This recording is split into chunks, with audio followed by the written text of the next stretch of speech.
Assalamualaikum warahmatullahi wabarakatuh. Halo teman-teman, bagaimana kabarnya? Sehat? Alhamdulillah. Hari ini bersama Ustazah Nia kita akan melanjutkan materi pekan lalu, yaitu tentang sistem gerak makhluk hidup bagian kedua. Sudah siap ya? Nah, sebelum kita memulai pelajaran, Ustazah akan mengajak kalian untuk beraktivitas terlebih dahulu. Coba kalian berdiri di depan cermin. Kemudian, coba amati bagian tubuh kalian yang teramati pada cermin. Menurut kamu, bagaimana bisa tubuh memiliki bentuk seperti itu? Kenapa ya kira-kira? Ya, betul sekali. Salah satunya karena tubuh kita tersusun atas rangka. Tapi apakah tubuh kita hanya tersusun atas rangka? Tidak teman-teman, tubuh kita juga tersusun atas apa? Ya, betul sekali, tubuh kita tersusun atas otot. Sekarang, coba tangan kalian putar ke belakang. Sekarang, coba putar ke depan. Bagaimana bisa tubuhmu melakukan gerakan tersebut? Wah, kira-kira ada apa ya? Ya, betul sekali, karena ada yang namanya persendian. Nah, teman-teman, hari ini kita akan belajar tentang persendian dan juga otot. Selain itu, ada apa lagi ya yang akan kita pelajari hari ini? Oke, langsung saja kita simak.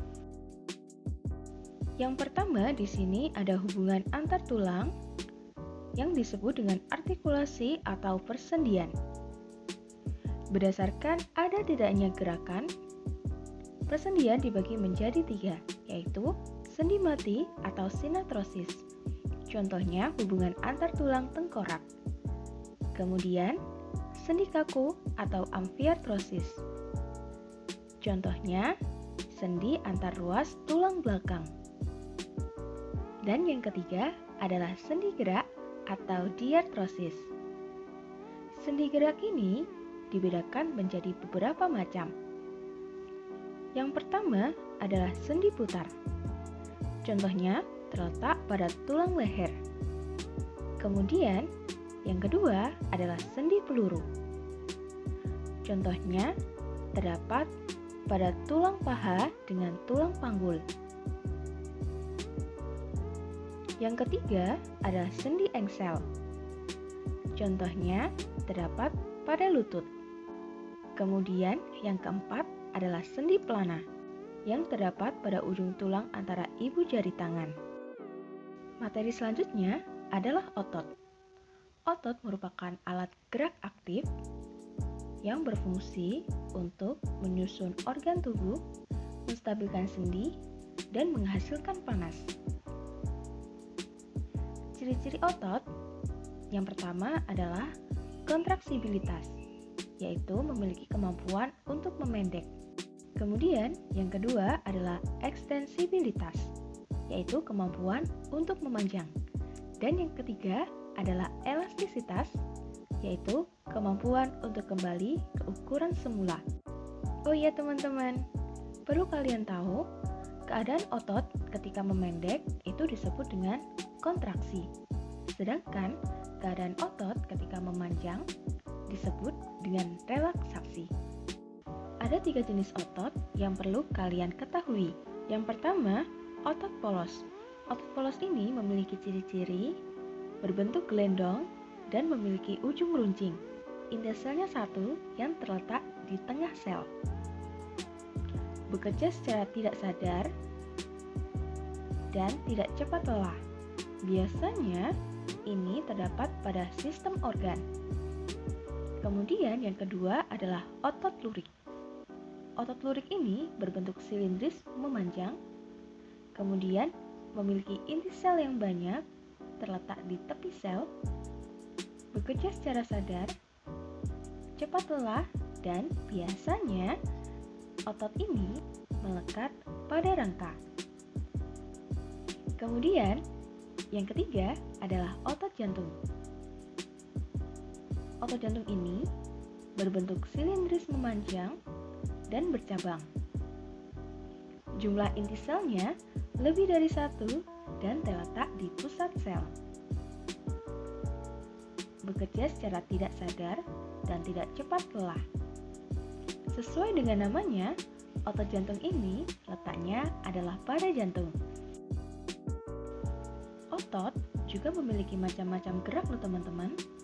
Yang pertama adalah gerak sinergis. Gerak sinergis adalah kontraksi otot yang bekerja sama sehingga menimbulkan gerak searah. Contohnya adalah pada otot pronator teres dan pronator quadratus, seperti gambar ini. Kemudian yang kedua adalah antagonis. Antagonis ini merupakan kontraksi otot yang menimbulkan efek gerak berlawanan. Apabila satu otot kontraksi, maka yang lain relaksasi. Gerak antagonis ini ada 4 macam. Yang pertama, supinasi, menengadah, dan pronasi atau menelungkup. Kemudian, yang kedua, abduksi, menjauhi sumbu, dan adduksi, mendekati sumbu. Yang ketiga adalah depresi, ke bawah, dan elevasi, ke atas.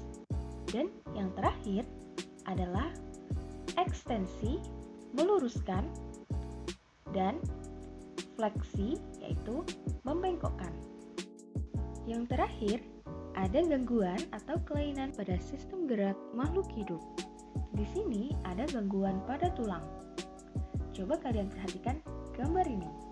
Ini merupakan gangguan pada tulang karena sikap tubuh yang salah.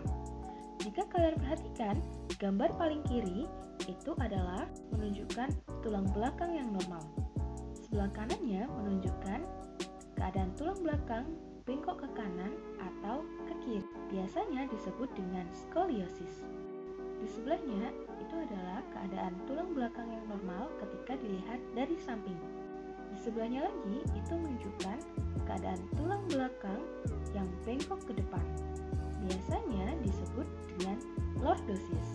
Sedangkan pada gambar paling kanan itu menunjukkan keadaan tulang belakang bengkok ke belakang atau disebut dengan kifosis. Selanjutnya ada gangguan pada persendian. Contohnya adalah asam urat. Dan yang terakhir adalah gangguan pada otot. Contohnya adalah polio. Demikian materi pembelajaran kita hari ini. Semoga bermanfaat. Sampai jumpa pekan depan. Terima kasih. Wassalamualaikum warahmatullahi wabarakatuh.